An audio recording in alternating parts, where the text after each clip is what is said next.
Salam sejahtera bagi kita semua. Apa kabar di hari ini? Diharapkan kalian semua tetap sehat-sehat dan diberkati oleh Tuhan. Dan sebelum lanjut, jangan lupa di subscribe, like, dan komen. Dan untuk pertemuan kita dalam mata pelajaran IPS kelas 7 kali ini, dalam tema 2, keberagaman lingkungan sekitar. Dan pada pertemuan kali ini kita akan bahas tentang pembangunan berkelanjutan dan kelangkaan. Jadi kita akan bahas dalam materi ini pembangunan berkelanjutan dan kelangkaan. Dan ini adalah materi yang terakhir di semester ganjil ini. Jadi ini materi yang terakhir di semester ganjil.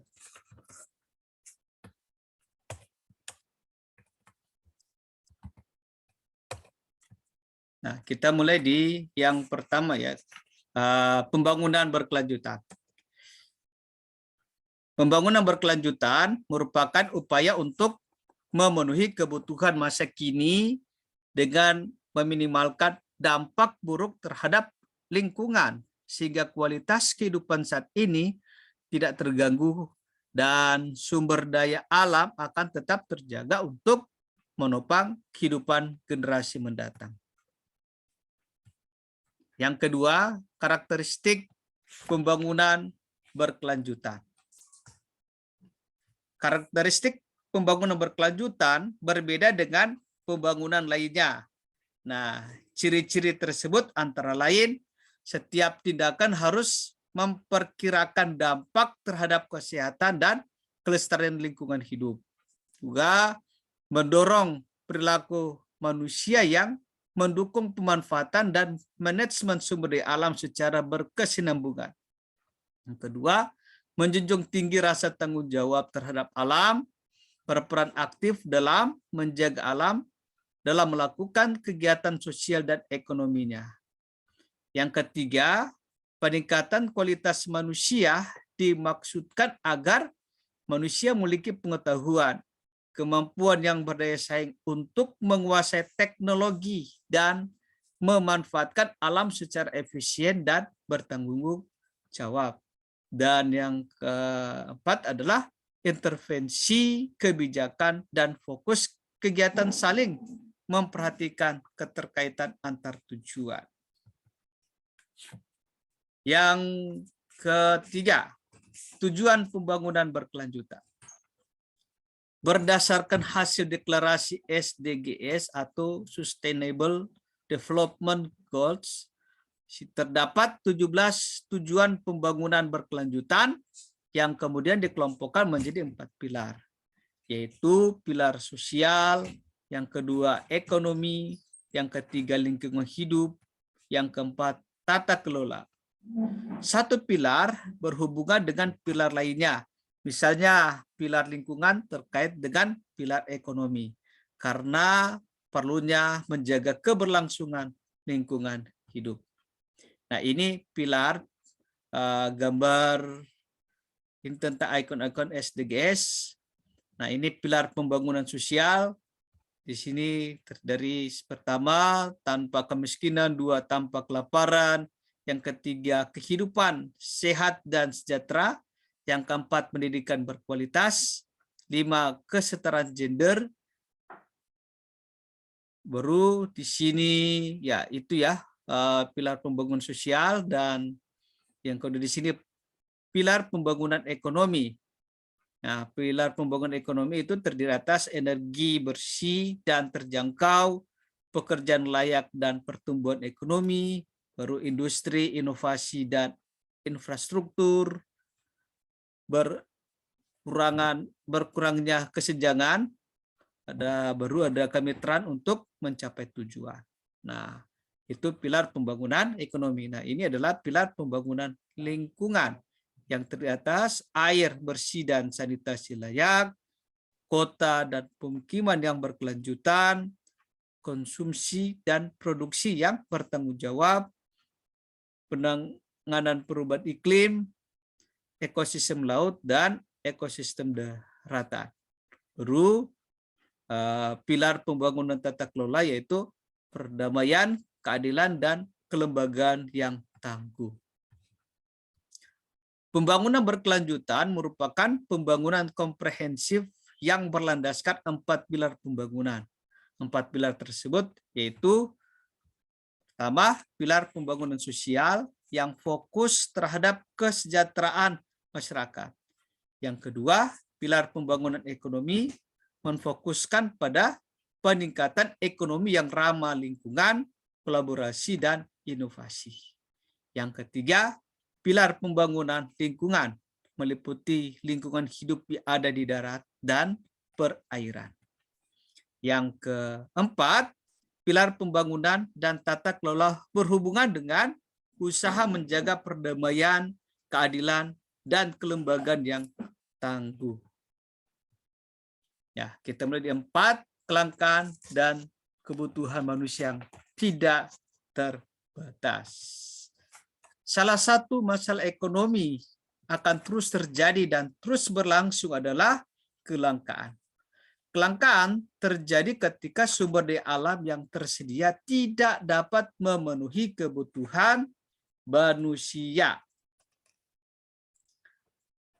Nah, kelangkaan tidak akan terjadi jika sumber daya yang tersedia melimpah, memiliki kualitas yang baik, serta ditemui di mana saja dan kapan saja. Namun, kenyataannya manusia hampir tidak pernah puas dan tidak mampu mengimbangi ketersediaan sumber daya. Yang pertama tentang kelangkaan sumber daya alam. Kelangkaan sumber daya alam merupakan salah satu kelangkaan yang tidak dapat dihindari. Sumber daya alam yang jumlahnya terbatas saat ini tidak akan mampu memenuhi kebutuhan populasi manusia yang semakin bertambah pada masa mendatang. Semakin bertambahnya populasi manusia di dunia dan sumber daya yang jumlahnya terbatas menyebabkan kelangkaan. Nah, di sini diperlukan inovasi dan perbaikan dalam segala bidang agar kelangkaan ini dapat diatasi dan kebutuhan manusia tetap dapat terpenuhi. Yang B, yang kedua, kelangkaan tenaga kerja. Kelangkaan tenaga kerja terjadi ketika sulit menemukan tenaga kerja yang kompeten untuk menjalankan proses produksi, baik barang maupun jasa. Jika keadaan ini terus berlanjut, maka produksi akan terganggu dan akan menyebabkan masalah ekonomi pada suatu daerah. Selain tenaga produksi, perusahaan juga membutuhkan tenaga ahli. Nah, tenaga ahli merupakan orang yang benar-benar kompeten dan ahli pada satu bidang tertentu, seperti dosen bagi perguruan tinggi, dokter bagi sebuah rumah sakit, insinyur teknik untuk bagian produksi, manajer pemasaran, dan akuntan bagi sebuah perusahaan. C. Kelangkaan modal. Kelangkaan dapat terjadi adalah bentuk penyediaan modal. Modal tidak hanya berbentuk uang tunai, melainkan gedung, peralatan, dan mesin produksi. Modal yang terbatas akan mempengaruhi kelangsungan proses produksi. Salah satu bentuk kelangkaan modal adalah penggunaan mesin produksi dengan kualitas rendah. D. Kelangkaan keterampilan kewirausahaan. Keterampilan kewirausahaan adalah keterampilan yang mampu mengkombinasikan sumber daya alam, tenaga kerja, dan modal. Seseorang dengan keterampilan kewirausahaan dapat meminimalkan biaya produksi dan memaksimalkan kuantitas produksi dengan keterbatasan sumber daya yang dimiliki. Keterampilan ini bertugas untuk mengelola faktor-faktor produksi sehingga menghasilkan produk yang bermutu, harga yang dapat bersaing, serta mampu memenuhi kebutuhan akan produk tersebut. Yang kelima, faktor yang menyebabkan kelangkaan. A. Pertumbuhan penduduk yang terus meningkat. B. Alat pemuas kebutuhan yang berasal dari alam jumlahnya terbatas. C. Kerusakan ekosistem alam. D. kecakapan sumber daya manusia. E, potensi sumber daya alam yang beragam. Dan F, perkembangan iptek dan yang tidak merata. Yang keenam, dampak ekonomi atas kelangkaan sumber daya. Yang pertama, produksi menurun. Nah, ketika sumber daya alam sebagai bahan baku langka, maka bahan baku produksi akan berkurang dan terjadi penurunan jumlah produksi. Penurunan jumlah produksi ini akan mempengaruhi daya beli dan masyarakat tidak mampu memenuhi kebutuhan atas barang tersebut. Yang kedua, harga barang meningkat. Ketika jumlah barang yang tersedia di pasar sedikit, sedangkan jumlah kebutuhan barang tersebut meningkat, akan mengalami kenaikan harga dan mempengaruhi kondisi ekonomi. Yang ketiga, pendapatan masyarakat yang menurun, perusahaan tentunya akan mengurangi jumlah produksinya dan akan mengurangi jumlah tenaga kerja. Yang ketujuh, langkah pencegahan kelangkaan sumber daya. Yang pertama, A, mengelola sumber daya alam yang berkelanjutan. B, meminimalkan penggunaan sumber daya yang tidak terbarukan. C, menggunakan teknologi yang tepat guna. D, mencari alternatif sumber daya pengganti. Yang 8, masalah pokok ekonomi. Kelangkaan merupakan masalah pokok ekonomi kebutuhan manusia yang hampir tidak terbatas. Tidak mampu dipenuhi oleh alat pemuas kebutuhan yang sifatnya terbatas.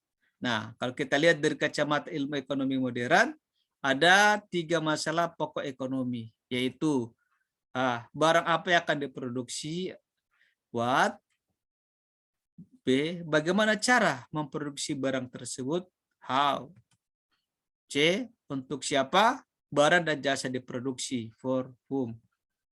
Oke, terima kasih. Demikianlah materi kita sudah selesai dan kiranya materi ini bisa bermanfaat bagi kalian semua dan tetap semangat belajar. Tuhan memberkati kita semua.